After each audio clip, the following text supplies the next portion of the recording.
Saya tidak akan memberi nasihat banyak, tapi saya punya filosofi tentang tenaga kerjaan. Tadi sudah disebut bahwa nilai kerja itu ibadah. Agama manapun pasti setuju kalau orang mendapat rezeki atau mendapat kebutuhannya karena lewat jalan yang halal. Jalan yang halal itu biasanya pilihannya itu ya kerja, terus mungkin warisan, terus hibah. Ini penting saya utarakan karena saya nanti akan baca beberapa makalah yang diriwayatkan ulama-ulama top ya, kitabnya Imam Ghazali. Kenapa kita bicara tentang pekerjaan? Harusnya kita ketika dapat rezeki itu asumsi Islam, asumsi kebaikan itu to'amul wahid yakfi is. Jadi makanan jatah orang satu atau rezekinya orang satu itu normalnya bisa dimakan orang dua. Wa to'amusnaini yakfi arba'atan. Normalnya rezekinya orang dua itu bisa dimanfaatkan, bisa mencukupi orang empat. Jadi kekacauan dunia ini dimulai karena jatahnya orang satu menghabiskan jatahnya orang seribu. Jadi gara-gara kerakusan itu terus sistem sosial itu menjadi kacau. Harusnya itu to'amul wahid yakfi nen. To'amusnaini yakfi arba'atan. Jadi jatah rezekinya orang satu bisa menghidupi orang dua ke atas, jatahnya rezekinya orang dua bisa menghidupi orang empat ke atas. Kemudian ini saya baca saja supaya tambah berkah beberapa teks tentang pekerjaan. Ini di kitab Ihya di halaman 85 kalau kitab saya tentang keutamaan kerja. Ini dijelaskan inna minadz-dzunubi dzamban la yukaffiruhu illal hammu fi talabil ma'isyah. Jadi bagian diredaksikan minadz-dzunubi dzunubun la yukaffiruha illal hammu fi talabil ma'isyah. Jadi sebagian dosa itu ada dosa yang tidak bisa dihapuskan oleh istighfar, tidak bisa dihapuskan oleh sedekah, tidak bisa dihapuskan oleh misalnya wiridan. Yang bisa menghapuskan dosa itu hanya kalau kita serius atau kepikiran, hammu itu kepikiran mencari maisha, cari rezeki. Jadi sudut pandang itu penting. Jadi kita yang sedang istighosah atau kita yang sedang pengajian atau mungkin kita sedang jadi ustadz, melihat orang mencangkul, orang ke pabrik, orang di aktivitas pekerjaannya itu harus kita lihat bahwa mereka adalah orang-orang yang sejatinya sedang minta ampun sama Allah Subhanahu wa Ta'ala. Karena di sistem pekerjaan itu lahirlah satu variabel atau satu apa saja yang positif. Ada hukum sosial karena ketemu teman yang saling pengalaman. Ada ketergantungan manusia sama hal-hal yang halal. Ini yang paling penting. Ya banyak orang itu diwat itu karena pekerjaannya. Misalnya orang bisa hidup itu sebetulnya karena makan nasi, minum air itu sesuatu yang halal. Jangan sampai orang bisa berpikir, bisa tenang kalau minum narkoba misalnya. Orang bisa kerja karena digerakkan punya anak kecil, punya ibu yang renta, atau punya keluarga yang membutuhkan. Jangan sampai orang kerja karena digerakkan oleh keinginan bernafsu, karena hal-hal yang maksiat. Hingga status orang yang dagang misalnya atas sirusoduk yuhsaru yaumal qiyamati ma'as-siddiqin wa syuhada. Orang yang dagang kemudian dia benar, dia jujur, itu nanti makomnya kelas dia itu bersama para orang-orang yang meninggal syahid, pahlawan-pahlawan. Ini penting saya utarakan supaya cara pandang kita terhadap beragama. Jangan sampai misalnya kita beragama terus kemudian melihat yang ibadah itu yang datang ke masjid. Ya kita jam kerja, kemudian ada pengajian, kita tidak pengajian itu dianggap salah karena nggak datang di masjid. Padahal kita datang ke pabrik atau ke pasar, nilainya sama, sama-sama ibadah. Ini penting supaya cara pandang kita terhadap orang lain itu positif. Saya berkali-kali bilang, kalau ada tetangga saya meninggal, saya muji orang ini kalau malam tidur. Kalau malam mungkin ya lihat sinetron. Kalau malam itu ya santai-santai di rumah sampai. Kalau kita pakai sudut pandang maksimal, yang dikatakan taat itu tahajud, ir, dan maka orang ini tidak masuk kategori taat. Tapi kalau kita kembali ke definisi takwa, takwa itu meninggalkan hal-hal yang dilarang Allah Ta'ala. Orang ini akan kelihatan berprestasi karena saat di rumah dia berarti tidak melakukan hal-hal yang kriminal, tidak mencuri, tidak ganggu orang lain, tidak menjadikan kegaduhan di patan atau di jalan. Hingga agama ini juga harus mengapresiasi tarkul ma'asi, bahwa orang yang tidak punya aktivitas di rumah, banyak yang dilakukan sebetulnya. Kebaikan masif, kebaikan bersama, karena orang ini tidak melakukan hal-hal yang merugikan orang lain. Ya saya berkali-kali bilang kalau saya jadi kiai, jadi orang baik, kalau ada orang yang dermawan, ngasih sesuatu ke kita, ya kita senang karena kebaikan itu diapresiasi. Misalnya ada tadi cerita menakar dapat apresiasi, dapat penghargaan. Ya kita senang karena itu. Karena itu. Tapi andekan tidak itu juga senang. Senangnya karena mungkin orang lain ini sudah tidak butuh kita. Tidak butuh kita kok buat baik. Saya berkali-kali bilang, kalau Anda jadi kiai tidak usah tersinggung kalau tetangga tidak minta konsultasi. Artinya mereka sudah mandiri, bisa memutuskan masalahnya sendiri. Tapi kalau konsultasi, anggap mereka punya akhlak, tanya kiai. Kalau tidak, ya anggap saja mereka sudah mandiri. Makanya sudut pandang ya dalam Islam, sudut pandang itu penting sekali. Jadi setelah kita baca beberapa hadis, suatu saat Rasulullah itu ngaji di masjid, teras masjid. Dia ngaji, dan ada pemuda dengan cangkulnya, dengan enaknya melewati Rasulullah. Ya para sahabat tuh komplain, ini ngawur sekali, ada Rasulullah ngaji tapi tidak ikut ngaji, malah berlalu saja ke ladangnya. Tapi ketika dengan tanda kutip disalahkan, Rasulullah malah bela pemuda tadi. Pemuda kalau dia kerja karena mencarikan nafkah untuk keluarganya, yang kecil atau yang tua, dan supaya dia tidak minta-minta orang lain, sudah sunnahku. Jika bentuk sunnah Rasul itu tidak harus orang datang ke pengajian dan orang ikut fatwa kita, mau itu. Nah, mungkin teman-teman yang sedang bekerja itu tidak lagi mendengarkan ngaji, sudah melakukan isi pengajian. Jadi yang lain baru mendengarkan, yang itu sudah melakukan isi pengajian. Makanya kalau di daerah saya banyak, kenapa kamu tidak datang ngaji? Saya lebih dari ngaji dari Pak Kiai. Kenapa? Pak Kiai kan yang menyarankan supaya kita baik sama orang tua. Saat Pak Kiai pengajian, saya ngurmat orang tua saya di rumah sakit. Tapi kadang-kadang kita pakai ukuran kita sendiri, yang nggak datang pengajian itu orang jelek karena nggak mau datang. Padahal jangan-jangan yang sedang di rumah, itu yang sedang melakukan isi pengajian itu. Ya dia tidak datang karena ngerawat orang tuanya, karena sedang asik dengan istri. Harus disebut bagian dari kebaikan.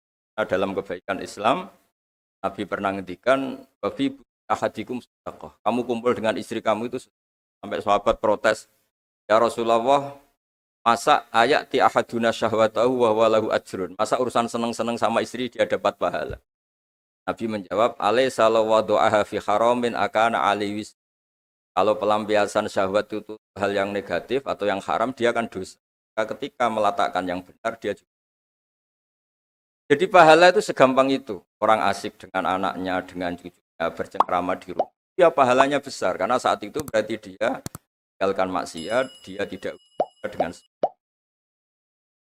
Nah pekerjaan juga gitu. Mungkin orang lain dapat uang karena transaksi narkoba. Mungkin orang lain dapat uang karena kejahatan. Orang lain dapat uang karena menipu. Orang-orang yang bekerja luar biasa ini dapat rezeki. Itu harus kita apresiasi. Ya makam orang-orang ini, makomnya itu nanti kalau meninggal ma'asiddi wasyuhada. Orang-orang punya gelar asid, gelar yang luar biasa dalam khazanah kewalian. Orang-orang yang bekerja itu nanti makomnya seperti itu. Itu adalah inspirasi kita yang luar biasa. Hingga nanti kita tidak melihat orang lain itu, wah, wong kok kedoyan tok, orang orientasinya dunia tok, bekerja terus, ingin kaya raya itu. Ya wis kan. Kita tidak boleh berpikir. Karena apapun banyaknya harta di tangan orang-orang halal, tangan orang-orang baik, pasti efeknya juga.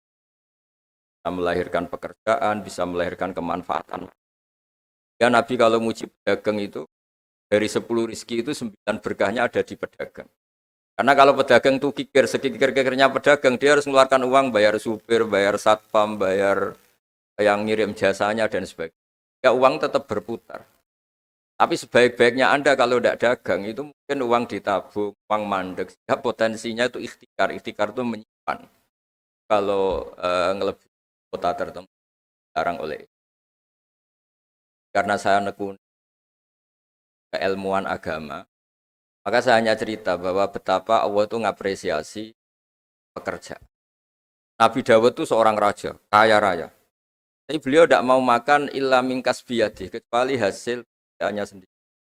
Masyhur itu di riwayat, beliau seorang raja, tapi hanya makan kalau tembikar atau anyaman bambunya atau apalah. Pokoknya dari anyaman bambu itu terjual. Kalau hari itu nggak terjual ya nggak bisa makan. Padahal beliau seorang raja, saking ingatnya, supaya rezeki yang dia makan, yang beliau makan mingkas biyadi, dari hasil karyanya sendiri. Banyak kiai-kiai guru kita yang secara lahir kaya, tapi yang untuk pondok yang untuk dirinya itu sekadarnya. Bahkan saking ekstrimnya di dunia kiai itu ada seorang kiai yang pisang tanam secara halal dan di tanah yang pasti halal. Setiap makan yang rofahiyah itu ya agak hura-hura itu.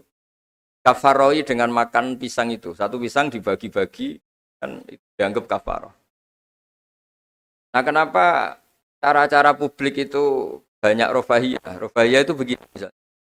Mungkin kalau kita kiai kecil atau tokoh kecil atau siapa saja yang nasibnya kecil, mungkin kita muassis, kita pendiri.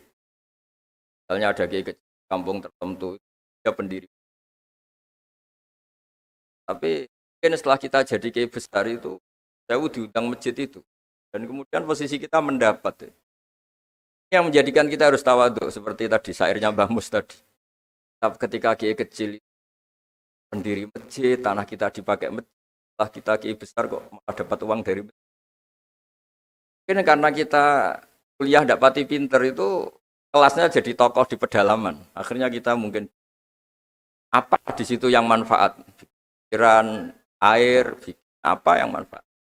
Kalau kita kepinteran malah jadi orang yang terus hanya dengan negara itu mendapat, bukan memberi. Nah hal-hal seperti ini harus jadi motivasi semua pekerja. Menteri juga mentalnya harus memberi. Pekerja juga mentalnya harus memberi. Maka dulu banyak negarawan kita bilang hubungan Anda dengan negara itu sejauh mana Anda memberi sama negara ini. Dan berpikir sejauh mana negara ini memberi kepada kita. Itu yang diajarkan guru kita, orang-orang kita, bahwa hubungan kita dengan negara, dengan orang lain itu yunfikun itu berkontribusi. Hingga saya ini termasuk kiai yang kalau ketemu orang yang terlalu baik sama saya ini saya sungkan, karena hubungannya saya mendapat. Tapi kalau ketemu orang yang lebih lemah mungkin saya lebih pede, karena hubungan kita ini memberi. Itu yang diajarkan al-yadul ulya khairu, bahwa tangan yang atas lebih baik ketimbang tangan di bawah. Makanya saya mohon kementerian semuanya lah, kita hubungan dengan bangsa kita, dengan masyarakat kita, dengan rakyat kita hubungan memberi, bukan hubungan mendapat. Bahwa secara aturan atau secara kultur karena kita pejabat, kita kiai mendapat itu ya rezeki dari Allah yang kita terima secara syukur. Tapi sebetulnya komitmen kita sebagai bangsa, komitmen harus dicatat. Karena Islam mengajarkan ma'aliyal umur, mental-mental yang mulia. Mental mulia itu ya mental heroik, mental memberi, mental berkontribusi. Bukan mental nyuwun mental hanya. Bukan mental yang ma'aliyal umur, bukan mental yang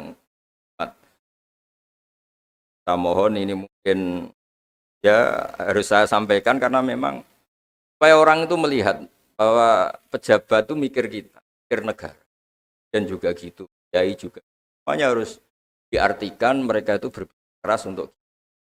Jadi kalau kita orang yang mungkin agak nyun sewu, agak dengki atau agak hasut berpikirnya tuh enak jadi pejabat, enak jadi besar, enak jadi ini.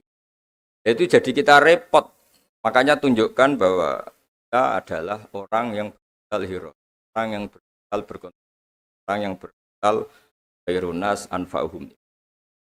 Yang terakhir karena tadi banyak yang baca puisi, banyak saja dan saya senang sekali. Tapi saya mau cerita tentang keunikan dunia wali. Dulu ada seorang wali jadi pegawai penjaga kebun. Padahal seorang wali dia penjaga kebun anggur.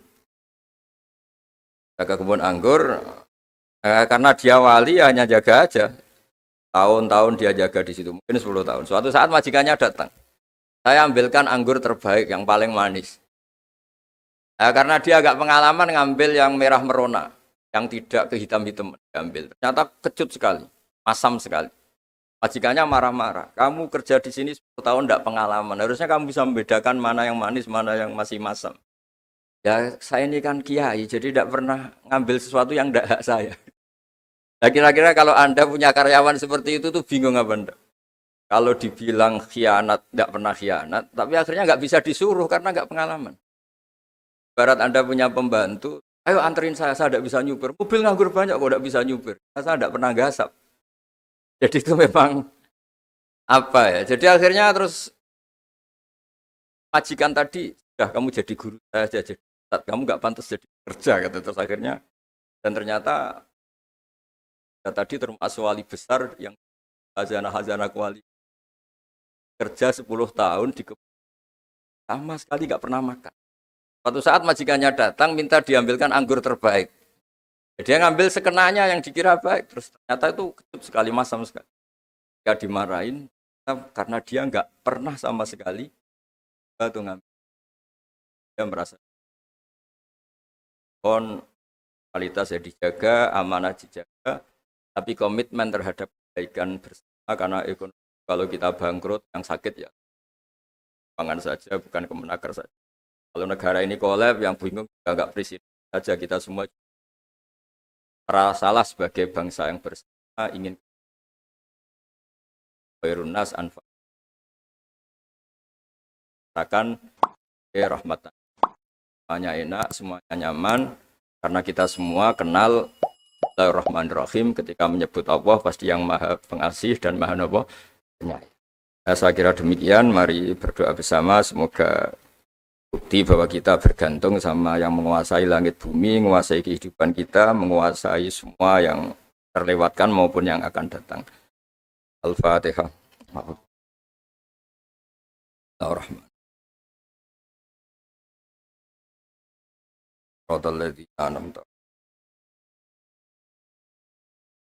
Ahmaduka ya ghafuru ya syakuru masalli wa sallim alal basyirin as'aluka bi anna lakal hamda la ilaha illa anta al-hannan al-mannan ya badi'as samawati wal ardi ya hayyu ya qayyum ya dzal jalali wal ikram antarzuqana ya Allah husnal muamalati fi ma baini waj'alna aminin mutmainin alladzina la khaufun 'alaihim wa lahum waj'al baldatana ya baldatan mutmainnat ya'tina ya warisku karahotan warzuqna insyirahus sadri laka warzuqna salimin ghanimin wa'afin min kulli bala'id dunya al akhirah rabbana atina fid dunya hasanah wal akhirati hasanah sallallahu ala sayyidina Muhammad sallallahu alaihi wasallam subhana rabbika rabbil izzati amma yasifun salamun alal mursalin alhamdulillahi rabbil alamin.